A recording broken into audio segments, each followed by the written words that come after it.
you're going to be making your Greek style inspired vase. We're just going to do it out of paper. And you're going to need scissors, a pencil, and a piece of paper for that. I'm using orange paper, but we'll talk about some other options as we make it. All right, gather your supplies and let's get started. Before we start making our study on ancient Greek pottery, let's take a look at some of the influences that they have on our society today. You'll notice that they have theater. They were the first to really start making plays. Their architecture or their buildings resembles many of our buildings today. And of course, their sculptures are fantastically detailed and of people in their culture. Now, their pottery also had many different forms and shapes that you can make. You'll see a few on this slide. Now, some of the pottery was used for simply decoration, but others had actual function. They might be used to store liquids, such as oils or wine. They may have also stored powder. Some were used as trade goods with other countries, and some were given as trophies in the Olympics. Yes, the Greeks were first to start the Olympics. So when you're making your Greek vase today, you're going to get to choose between a symmetrical and asymmetrical vase, and then you also get to choose between having handles and no handles. So if you want to do a vase with no handles and it's symmetrical, it might look something like this. This is the mouth of the vase. The area around is the lip. This narrow part right here is the neck where it bumps out. That's the shoulder. The big round area right here is the body, and the part that it stands on the table is the foot. Now, this is a vase without handles. This is a vase with handles. They're both symmetrical. And here's kind of a shorter vase without that is symmetrical and has handles as well. Of course, there are shapes that you can make that are asymmetrical, which means it's not the same on both sides. Okay, so I am using some orange paper here because the clay that the Greeks used it had iron in it, and it was a very orangey colored. Sometimes they actually call it red clay, even though it had kind of an orangey look to it. They also sometimes had tan colored clay, so if you have tan paper, that would work too. You can also, if you don't have a colored piece of paper, you can simply just use white and then color it in with your orange or your tan later on. And what you're going to do once you find your paper that you're going to use is you're going to, first of all, start off by folding your paper. And I am going to show you a couple different designs that you can make. You can choose between symmetrical or asymmetrical. Symmetrical vases will have, we're just talking about the shape, so let me show you this paper right here. When you talk about symmetrical shapes to a vase, we're talking about if you split it in half, it means it's the same on both sides. Now there are some vases, or what I like to call pitchers, that you do not have. If you were splitting it in half, it would not be the same on both sides. And that's what we would call asymmetrical. So asymmetrical means it's not the same when it does not have a mirror image of it. And you can choose between having handles also today, and there you can see all the different styles of handles that you can make, or not having handles. So I'm going to start off with just kind of a simple vase design. And what I did is I folded my paper in half, and you have to keep track of where that fold is. If you don't keep track of where the fold is, when you cut this later, it could end up in two pieces, and then you end up having to tape it together. So what I like to do, once I have this folded, I'm going to start right on the side where my fold is, and I'm going to draw a line, just going straight across. I'm drawing with Sharpie right now, but honestly, you can draw this with pencil. I just made the lip.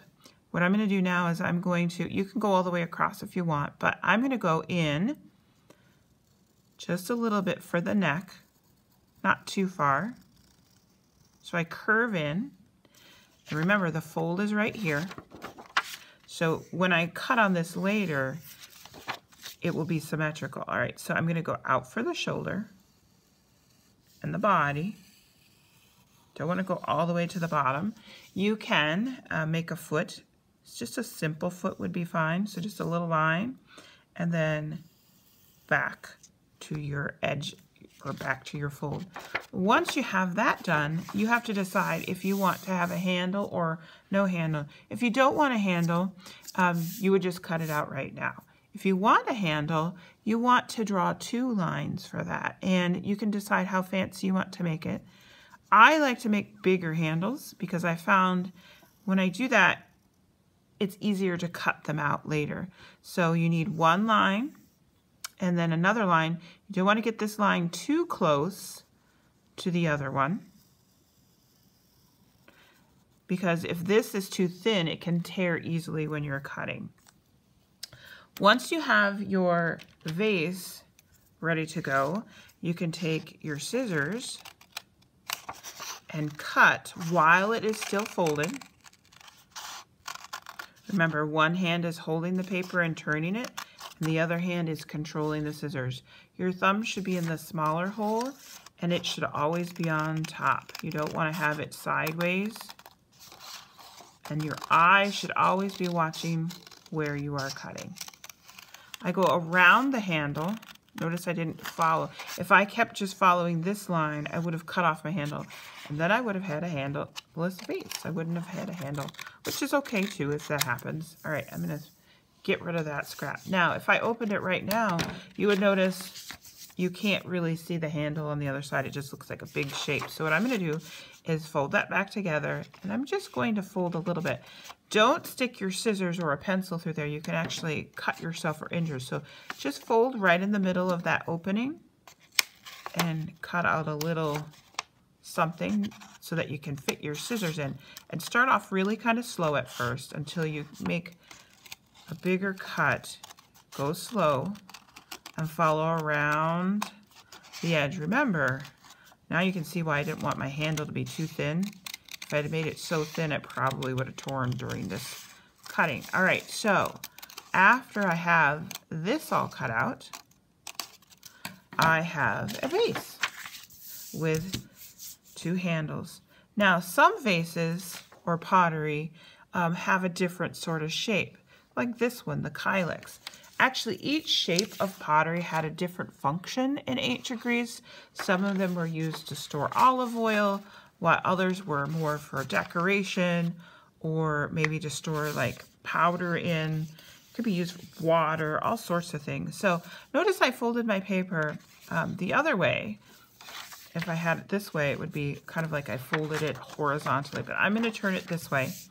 And if I were making something like this, I noticed that it was shorter and wider, so I folded my paper the other way. And so it's going to have a different feel because the opening or the mouth of the vase is quite large. And so I'm going to make, starting up at the top here again, start on your fold, make a line that goes pretty far, and then I go down. I notice this part is not as big, so I'm going to make it go in. It goes really close to the fold here. Not all the way though. The foot is really kind of fancy. Now, if yours doesn't turn out exactly like this and it looks a little bit different in shape, that's okay. And I'm just going to draw a line going the other way. Now, it has kind of these handles. You can decide if you want really tall ones or if you want the short ones. I kind of want to make some tall ones. They almost look like ears on the side. Remember not to make the line too close to the other one. We'll see how that works. Worst thing that can happen is that I end up cutting that out.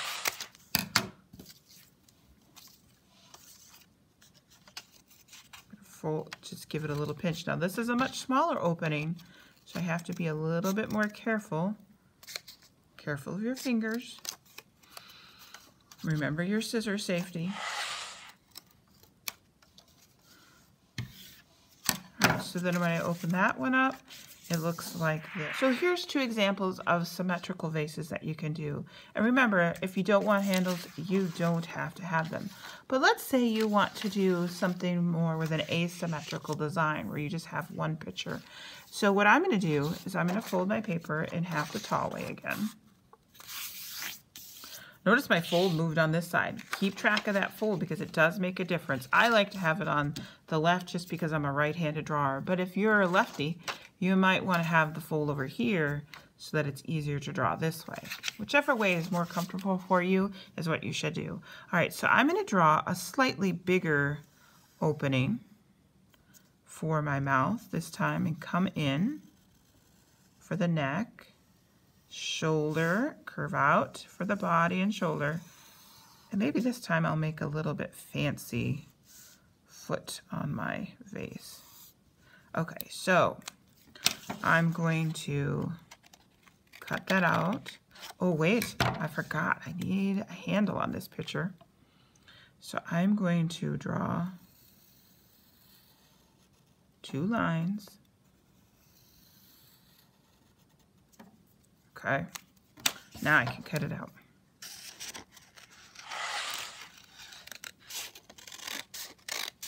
Now this time, instead of cutting the handle out while it's folded, I'm going to open this up and I'm going to cut this one out right now, but not have my face folded in half. So just cut out your little space.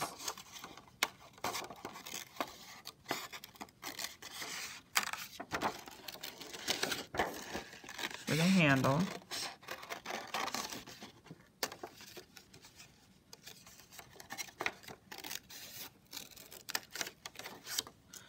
And then on this side, I'm going to draw, sometimes I even like to close this a little bit so I can kind of see the edge of my vase. Oh, there we go.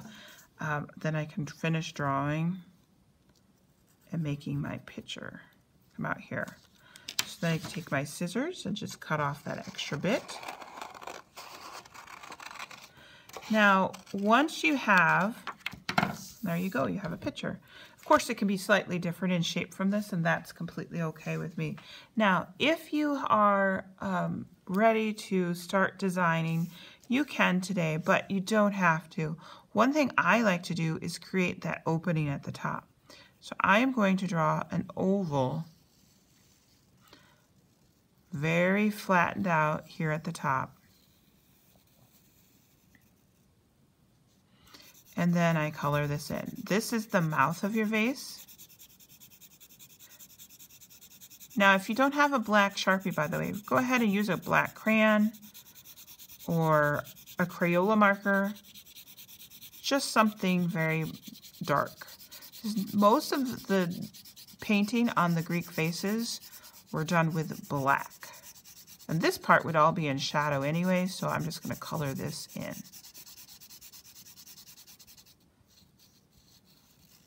So this is all I would want you to do for day 1 of your Greek.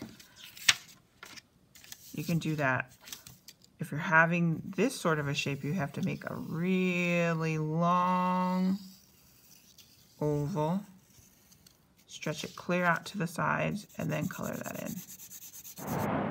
If you have handles, you may want to also draw where the lines intersect the vase. And at this point, if you've got the mouth on, you've got your vase cut out or your pottery cut out, whichever design you decided to try to do, if you've got that done, it's a good place to stop for the day. The next time I see you, we will be working on the designs, and there's lots of choices for that, and we'll talk more about that next time. So I hope you've had fun creating your vase. Remember, it doesn't have to look like one of these or even like one of these. It can be different because you're just being inspired by ancient Greece designs, not worried about copying them. So, all right, I hope you've had fun today, and until next time, stay creative. Goodbye.